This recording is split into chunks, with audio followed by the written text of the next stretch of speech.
আরেকটা কি কারণ বললে না তো? ও বাবা, তোমার কান এইদিকে?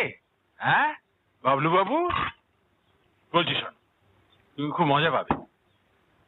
ছেলেবেলায় আমি খুব ভালো ছবি আঁকতাম। হ্যাঁ, সেটাও মার কাছে শুনেছি। তো আমি ঠিক করেছিলাম কলেজের পড়া শেষ করে আর্ট স্কুলে ভর্তি হব। একদিন হলো কি, আমি তখন ফার্স্ট ইয়ারে পড়ি, হাতে একটা বিদেশি পত্রিকা এলো।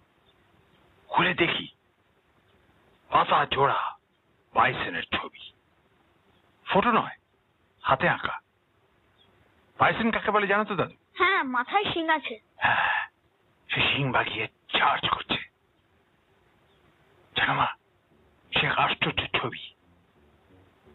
এমন তেজ, এমন তৃপ্ত ভঙ্গি, যেন